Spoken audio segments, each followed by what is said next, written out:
Hey man, it's me, Kevin Smith, Silent Bob, and all those terrible Jay and Silent Bob type pictures, man. You're listening to Drop the Mic, the only podcast that I listen to that I'm not a part of. Every podcast I listen to, I usually talk on it, but not fucking Drop the Mic. That's where I'm like, let me hear what the boys have to say. And now, we drop the mic.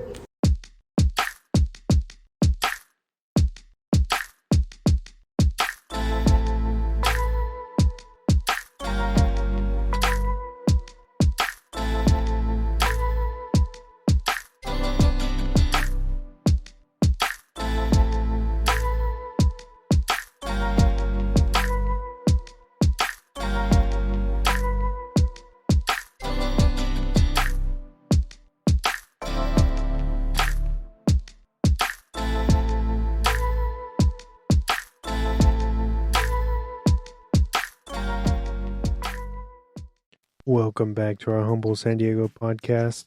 We are your hosts, Ryan Jiminez and Wesley Swanson, and you've now tuned into a Drop the Mic.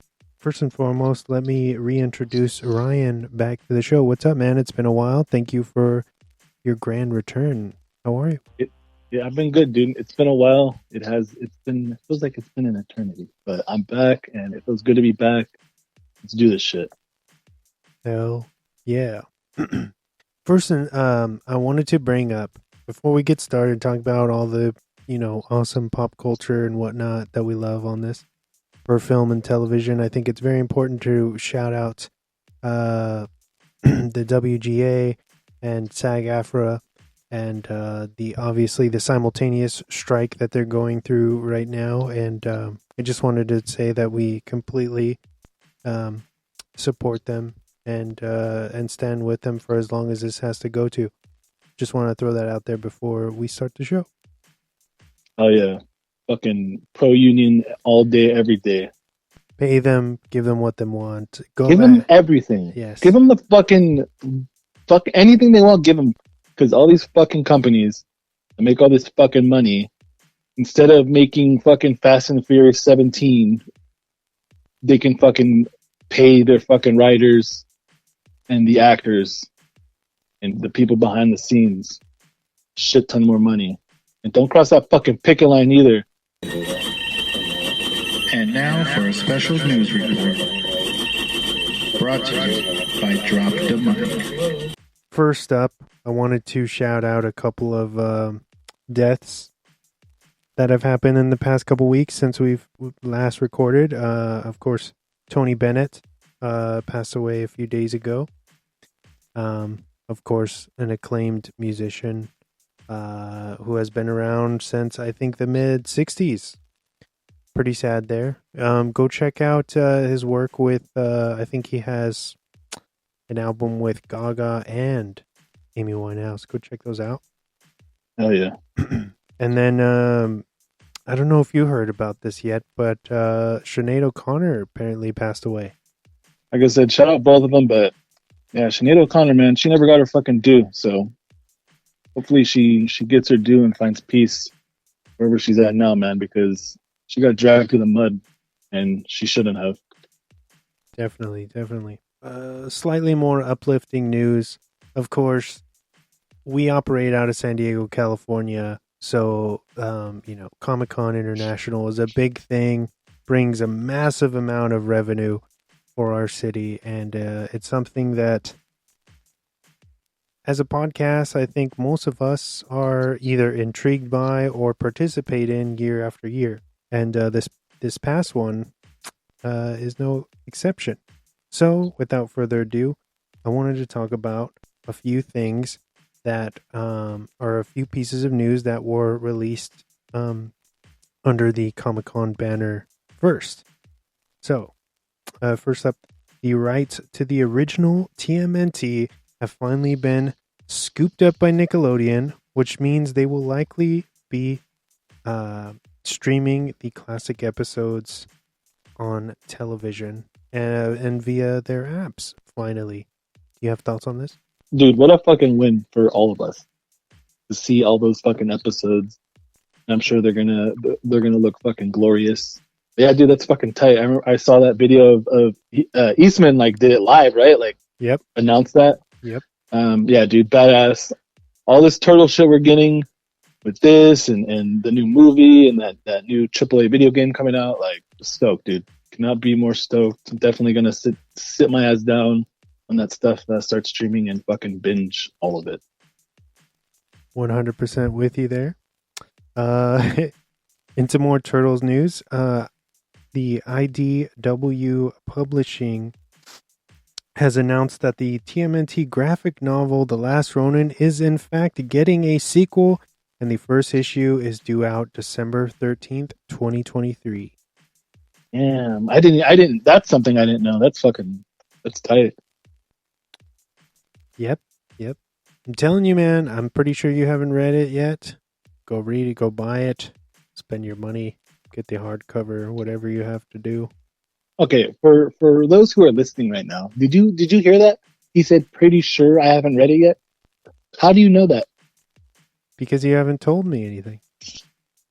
No, you're right. I haven't read it. Prime's Invincible show has announced a new video game and also dropped a new trailer for the next season. I think it's season 2, which will be dropping on via Prime November 3rd. Are you a fan of this comic run? Yeah, I have. I've read most of it, but I haven't watched the show on Amazon. But from I hear it's pretty close, right? Like It's pretty fucking good, man. pretty good. So that's what I've heard. Maybe I'll check it out now. But yeah, dude, that's wild. I didn't even know about the video game. That's wild. They're doing the video game, and then and now to kind of piggyback on my news, since it's been a few days since I wrote this, they are rumors, and you can't quote me on this. It's just a rumor that Spider-Man might be showing up in this next season. What? I guess there is some kind of issue out there that's canon where the Invincible, they do this kind of multiverse and Spider-Man crosses paths in that same universe. So if that's coming down the pipe, that's crazy. And okay, if that happens, like he shows up, who's the voice? Like what voice do you hear? I don't know, man. That's damn hard question. But I'll there's a great segue into, did you hear the big news about Tobey Maguire and Spider-Man 4? I did. Those rumors are insane. 1, 2, I fuck with it because Sam Raimi is our fucking man. And 3, hopefully it does happen so they can get rid of that abomination that was Spider-Man 3. Yeah, holy shit, man. That's a bad movie. I'm not going to say there's chunks of it, of course, that I enjoy, you know, and we've got like one of the best memes, you know, that come from that movie. I'm pretty sure I don't have to say what it is. But yeah, that's what a bad movie. Yeah, dude. Give me Spider-Man 4 with him and Maguire coming back. Give me those badass like practical effects, all those big ass set pieces instead of using all this fucking CGI. Yeah, give Raimi anything he wants and let him do it. Have you heard about Ryan Reynolds and his production studio Maximum Effort are on track to be rebooting the 90s cartoon Biker Mice from Mars? Holy shit. There's like a small select group of fucking kids people our age that remember that show. So yeah, that's fucking like, you say that to any, like majority of the population, they're gonna think you just made that up. But yeah, dude, that's fucking awesome. Did you see that Alf commercial he did? No. Oh, dude, I think is it Mint Mobile? But it's like a fucking 2-3 minute commercial with Alf. What? Yes, dude. Can you watch it on? You can watch it on what, like YouTube or anything? Yeah, you just search it up and it'll come up. I think that was they dropped that when they announced that they were bringing that back. Which, why the fuck? Anything he could bring back, he's bringing that back. I'm not mad at it, man. I'm not mad at it either. But yeah, it's very, very so random. But also, you have to think about how meta Deadpool is, and how, like, when you're... It kind of makes sense to me that he would kind of go down this rabbit hole of nostalgia because of that character of Deadpool or Wade. Yeah. In a sense. I don't know if that sounds like me just reaching or whatever, but it makes sense to me, kind of. No, you're not reaching. All right, since we've been talking about Spider-Man, I guess, for a little bit tonight, Sony announced a Spider-Man 2 sequel video game, a bundle for PS5, which boasts Spider-Man and Venom themes with a DualSense themed controller. I know both of us already have our plain ass, boring ass consoles now. But these are beautiful. Yeah, I don't know. Like maybe I'll. Yeah, dude, that fucking console's beautiful. Yeah. And now I'm sitting here looking at my regular white ass PS5. Like, come on, guys. I mean, I guess we can change the faceplates and everything to like black and like that hot pink, but it's not Spider-Man. Yeah, because for anybody who hasn't seen it yet, it's kind of like symbolizing like the fight between Venom and Spider-Man, essentially over over your console. So it's pretty rad. Of course, I was a big fan of the Miles Morales game and the original Spider-Man video game, which I think came out for PS4 originally, right? The first one, yeah, and then Miles Morales came out for both PS4 and PS5. Yeah, dude, those games are just fucking solid, and I cannot wait for this one in October, man. It's gonna, it looks fucking awesome, and we got the fucking master voicing fucking Venom. How badass is that?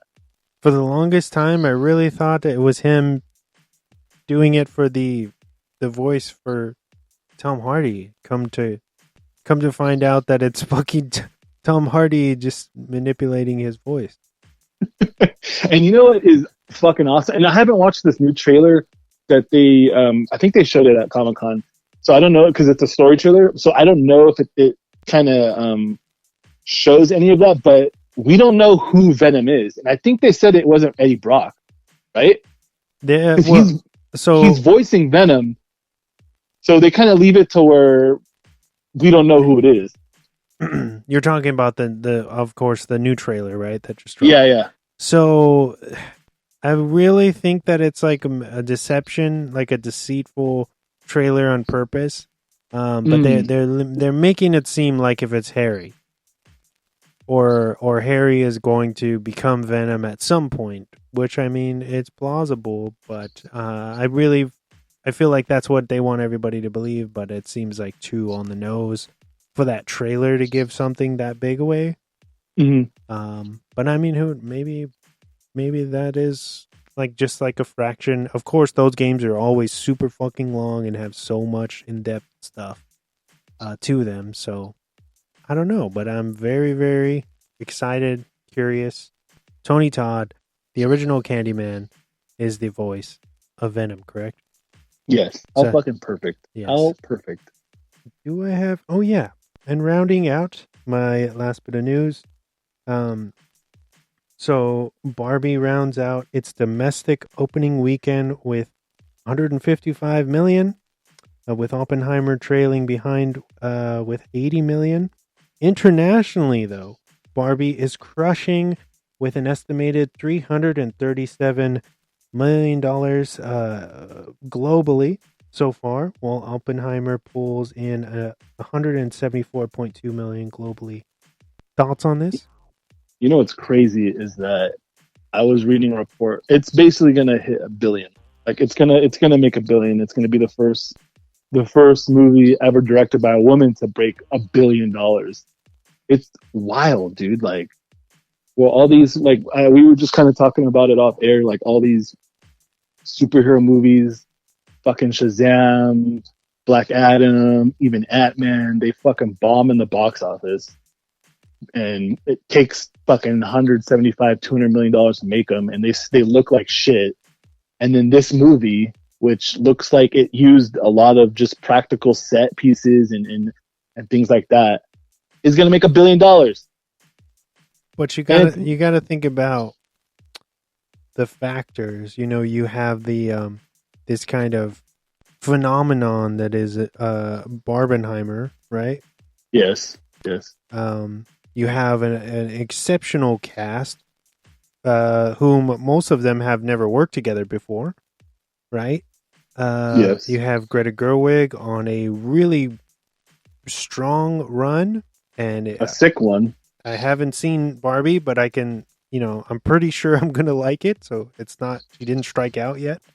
I don't know, man. I'm just so excited to see what kind of doors this opens up for cinema, and as many of the incels that seem to be crawling out and being upset over this film, they're still going to watch it, which is hilarious to me, because I feel like if you were paying attention to those first couple trailers at all, then you should have known what you're getting into,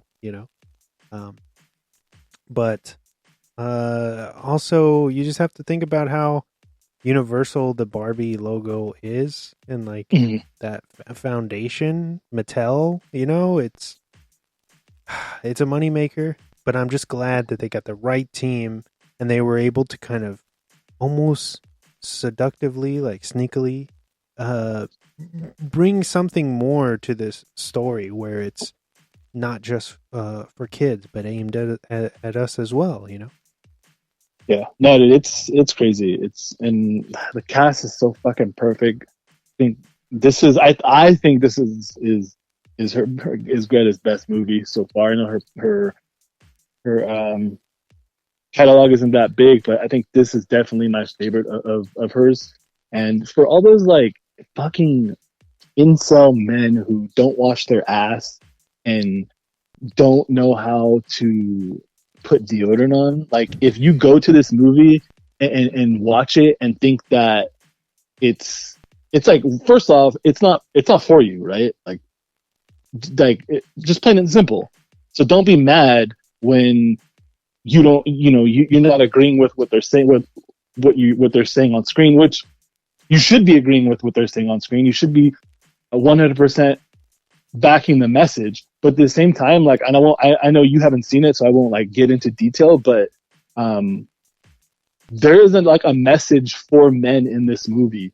And if you go and see this movie and you don't get that message, like, continue to fucking drink Mountain Dew all day and live in your mom's basement, because that's what the world has in store for you the rest of your life. And come on, dude. I mean, and then Ryan Gosling, god damn it, dude, hasn't been hotter. I'm gonna be honest. I know Drive, but I don't know, man. Really? Something about him with that beach blonde hair, dog. That's interesting. I can't believe I haven't fucking seen it yet. I'm kind of ashamed over that. It's okay. But I haven't seen Oppenheimer yet, so yeah, it's weird how we're kind of we're totally reversed. First off, I know we talked about it off air, but if you haven't seen it, drop what you're doing, or finish this episode first, or pause it, or come back and go watch that new Exorcist trailer, because it looks fucking terrifying. It looks like our boy David Gordon Green hit it out of the park. Just from the trailer, I mean, I'm pretty sure it's not going to be shit, but what do I know? Go check that fucking trailer out. And how awesome is it that it's coming out in October on Friday the 13th? Can't get any better than that. They better keep that slate, man. All I'm saying, they cannot do. Yeah, they can't get rid of that fucking. I'm a little bummed that the second one that they announced is coming out in April. I mean, I'll still fuck with it heavy, but come on, man. A movie like that has to be. You got to be spooky season. Also, can we stop announcing trilogies before we watch the first one? I mean, we kind of already knew that was gonna happen. Yeah, because they told us, but we didn't have to know that. They dropped that shit like the week of Halloween. The last Halloween came out. Mm-hmm. I was like, okay, this is cool. But again, man, my gripe is like, why are you giving us so much of this information that we don't need? Like, I would have been sold on we're coming back and we're taking another stab at The Exorcist, especially because notoriously, all of the Exorcist sequels are bad as of now. So they really have no competition, a low bar, and that trailer, if the movie is half as good as that trailer, then we're set, dude. I'm only worried if they can, hopefully they can keep that longevity from what, the energy that they seem to have set for this first one, Believer. Hopefully they can keep it going, and we're not going down the path of fans getting, revolting by the time we get to Halloween Ends, if you know what I mean. Fuck you if you didn't like Halloween Ends. Anyway. I like it. Everybody out there, he's not attacking me. I like the movie. And then just a little bit more Exorcist news. Along with this, we got that it's the 50th anniversary, right? Warner Brothers announced a whole bunch of different 4K and Blu-ray releases. There's like a whole bunch of different covers. There's multiple steelbooks. There's like a Best Buy steelbook, a basic steelbook. I think there's like a huge edition that comes with a bunch of like a poster and like a bunch of shit. So go fucking pre-order that shit right now. Support physical media and one of the greatest, in some people's eyes, the greatest horror film of all time. I will be definitely picking up multiple editions of that. Go listen to our Exorcist episode. Yes, that was a good ass episode. I'm not just saying it because I was a part of it. It was fucking a fun episode, and very, very, very few movies are as polarizing as that film, and we kind of dig deep into it. So it was definitely one of my favorites that we've done, that I've been a part of. All I have, other than I do have some music stuff I can toss out there.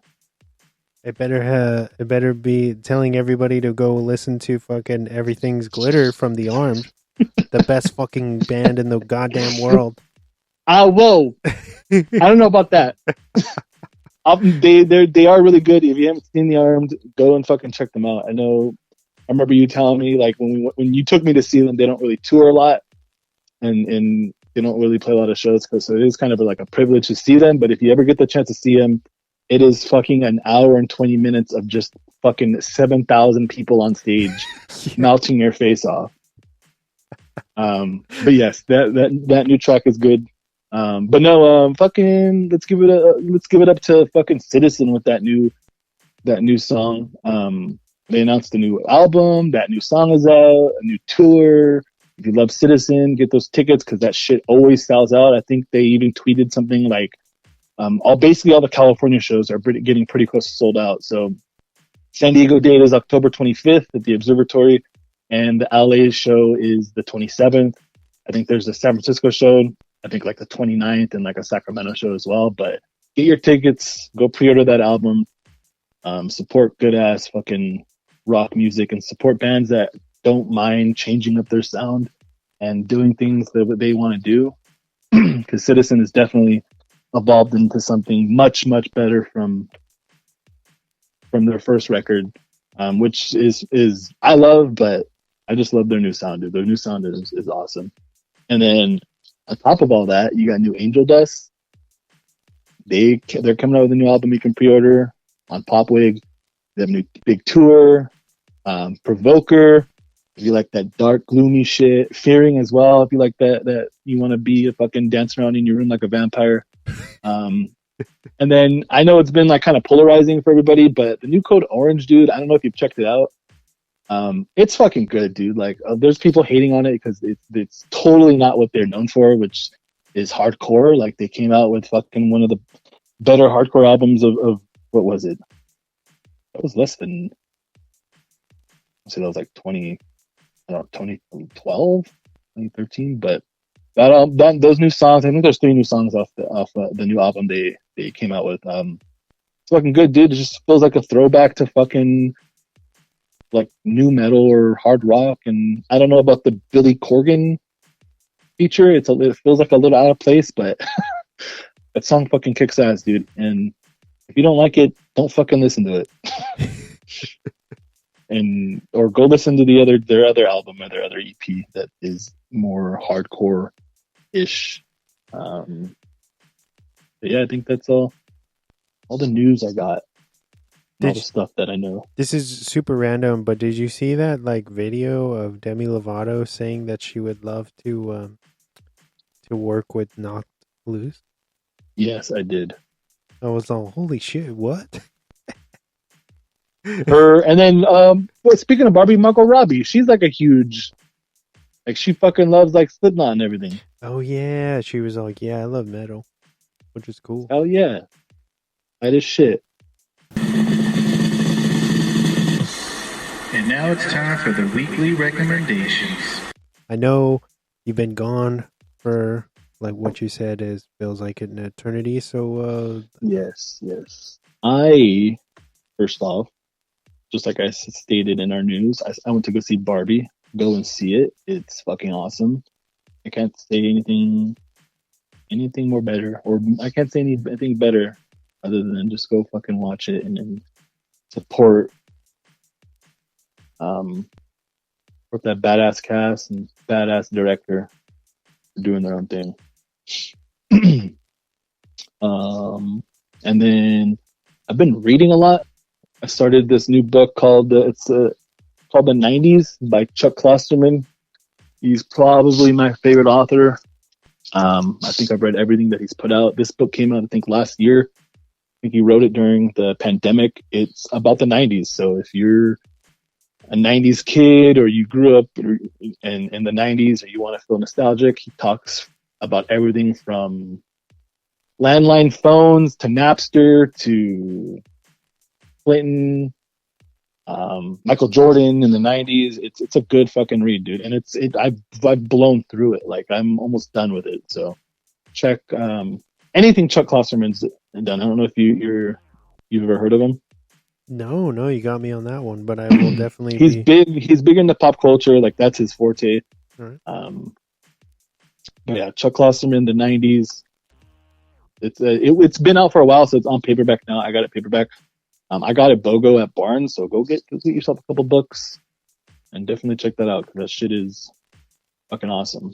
And then I think it's been a while since I've been on, so I'm gonna save. You know what? I'm gonna save a couple things for our next episode, but something that I kind of binged watched, and then when I was up in the Bay Area recently, I binge watched again with my parents. I'm pretty sure I didn't talk about it. I could be wrong because it's been a while, but Jury Duty? Did you check that out yet? No, it's James Marsden, right? Yeah. I've heard. Isn't he nominated?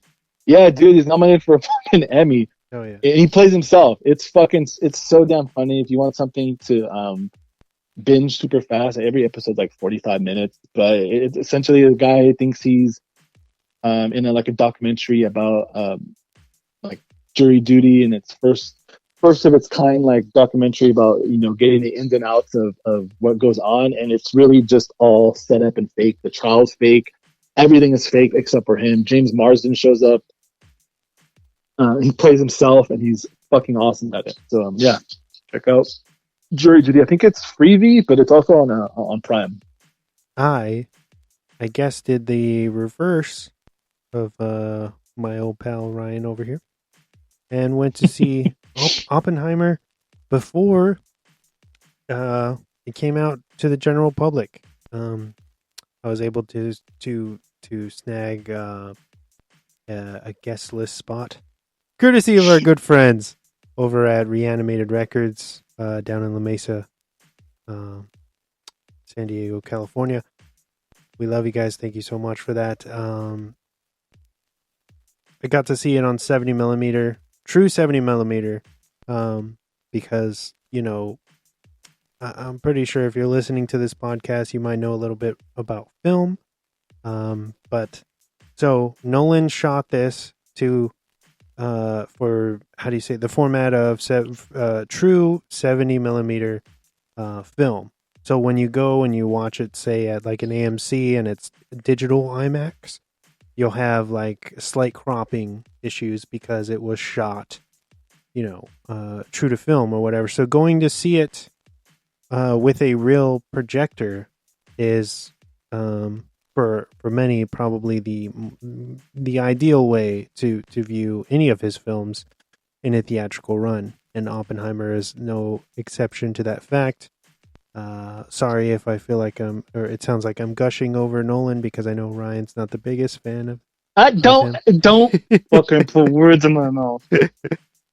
I'm just messing with you, man. But Oppenheimer it's a really good film. It is very, very depressing, as many of you might think. And it puts, I feel like it how do you say, like it raises a lot of questions about our our government, and it kind of probes some things within our dark history that I didn't really think that it was going to have the balls to kind of do. So I appreciated that, kind of Nolan really, how do you say, like, surpassing certain expectations as far as what he's willing to do and how much he's willing to risk as far as storytelling goes. Cillian Murphy, amazing. Emily Blunt, Florence Pugh. The list goes on and on and on and on. So many heavy hitters in this, hidden or not. It's an incredible cast. And yeah, man, I don't know. I had a lot of fun watching it. And it didn't let me down. But so it is long. I'm gonna give the listeners a little insight in something off air that we were talking about.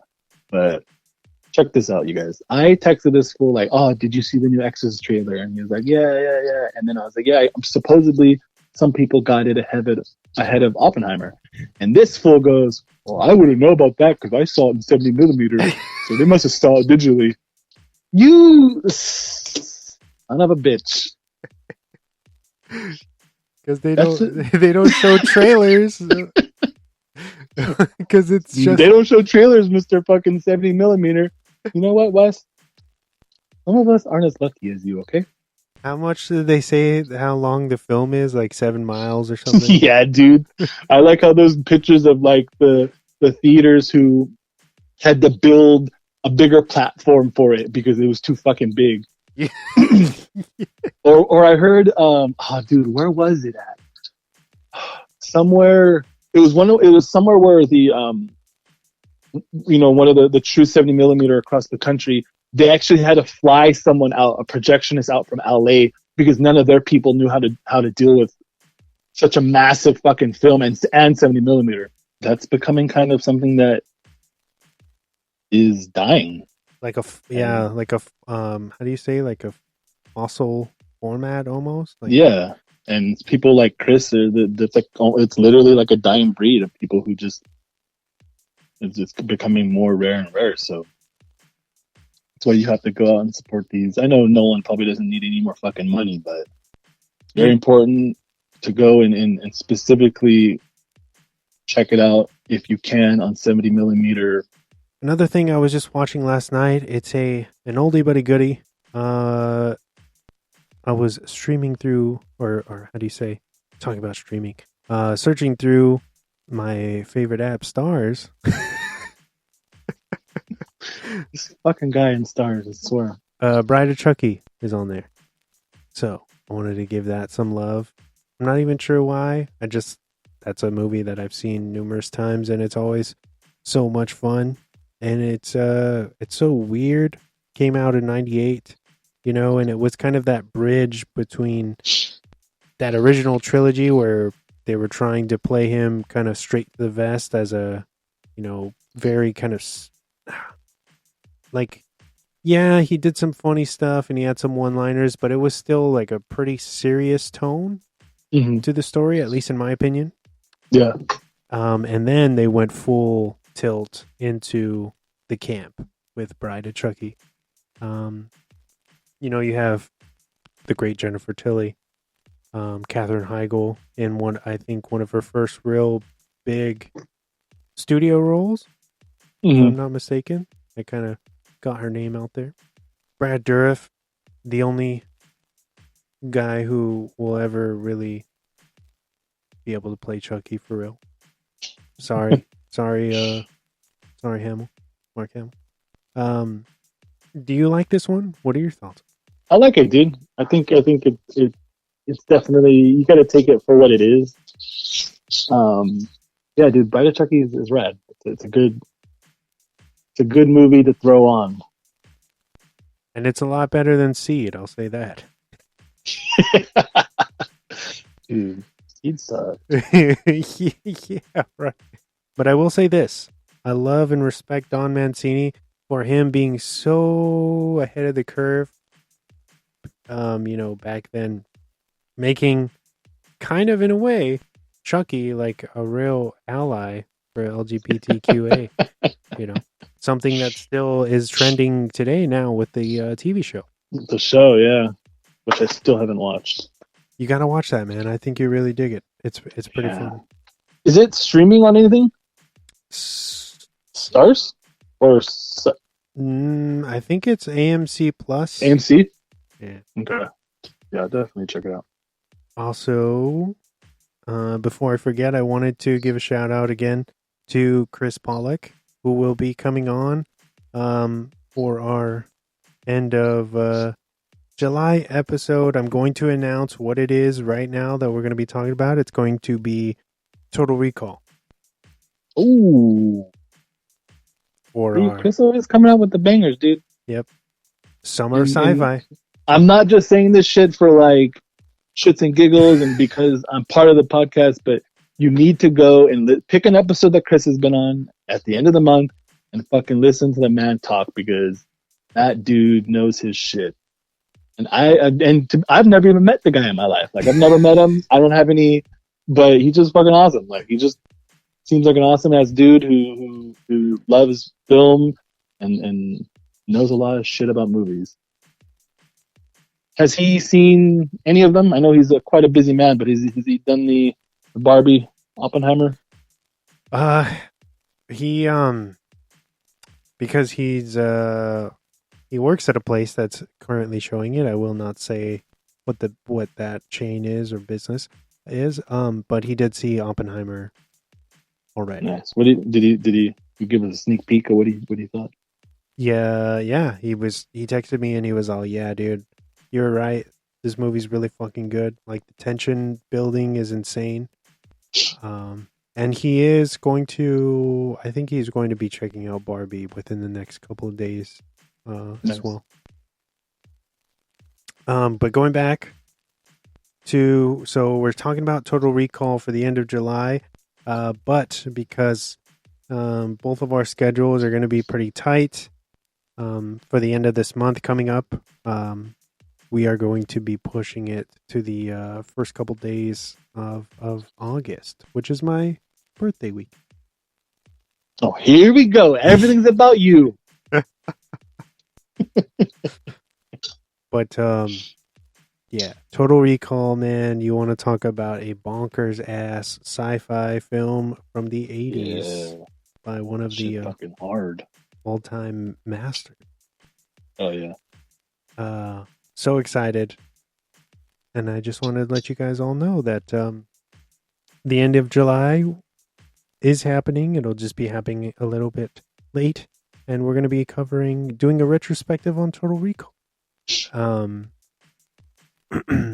then for our next episode, so this is just a quick cuts, which is going to be, this will be volume 6, right? For the quick cuts. And then we are doing another episode, probably releasing this weekend after this one that you're listening to currently. And we're going to be talking about a little horror film that crushed at the box office. It's been out for what, like a year or two now? 2022, almost a year, September. Barbarian. Fuck yeah. Courtesy of Ryan. It was Ryan's idea. totally not mad at it. And it's one of those movies that I think is perfect to podcast about. Whether you hate it, whether you love it, whether you're in the kind of middle ground, it's going to be awesome to kind of break it down, dissect it, talk about every aspect of it. Oh yeah. We can plug the playlist that we curate now, Wes. That's right. We're always I'm forgetting this. I'm sure. I'm sure if you follow us on Instagram, you've noticed that we've been the last couple of weeks we've been updating a playlist on Spotify. We have the links in our stories. We'll probably update it in the next couple of days. Update it every week with songs that we love, that we're listening to currently, or new. I like to put a lot of new shit in it, but it's like a nice mix of what we listen to on a daily basis. But yeah, go check that out. Look for the new playlist probably within the next couple of days. But yeah, dude, that's all I'd like to plug is that playlist. I put a lot of blood, sweat, and tears into that thing, and I don't feel appreciated. Don't worry, man. I'm kidding. Don't worry. I love it. I actually go on and I listen to it myself. And I am going to be hopefully here within the next few days, once you give me the new playlist, or we're able to curate together between the two of us a new playlist. I'll be doing some kind of a little promo video, and hopefully that'll become a trending thing that we'll be posting to our social medias. I'll take this opportunity to shamelessly plug our social medias. If you want to follow us on Instagram, the handle is @dropthemic_podcast. That's @dropthemic_podcast. Or if Twitter is more your speed, or now X, I guess. Fucking goddamn it! If Twitter's more your speed, follow us on @dropthemicpod is our handle on there, and we are pretty. I want to say pretty active on both. So if you want to reach out, tell us, give us some friendly feedback, or maybe you want to be a guest on the show, we can patch you in from home. You don't have to meet us in person if that's not your speed, or if you want us to talk about a specific movie without you and just listen to us talk about it. We're always up for that. New challenges are always welcomed. And as far as all of our podcast platforms, thank you to all our listeners out there. We endlessly appreciate all the support. Give us a 5-star rating, or write a few nice words if you have some extra time, because that helps us in the algorithms, in search bars and whatnot. It makes us more relevant, and thus helping strangers find the show that they might not know exists at this time. So thank you all. And Ryan, thank you, man, for coming back. This was so much fun. Thank you again to all my fans. I'm sorry. They're like, yo, what happened to Ryan? They fired him, huh? But yeah, dude, it's good to be back, and like I said, it's always a pleasure jumping on here. I love it. Gives me something awesome to look forward to, being on here with everybody and bullshitting for hour and a half, hour. So yeah, dude, I'm excited to be back and can't wait for that Barbarian episode. Hell yeah. And hopefully our our buddy, our co-host James Warney will cross our fingers that he will be able to join us then. Yes. And look out for some new more art that should be coming down the pipe for a Pin Apart. Follow a Pin Apart. This is so much fun, man. I love you. And thanks until next week. Right? Yes. This is Ryan Jiminez Wesley Swanson signing off, saying good fight. Good.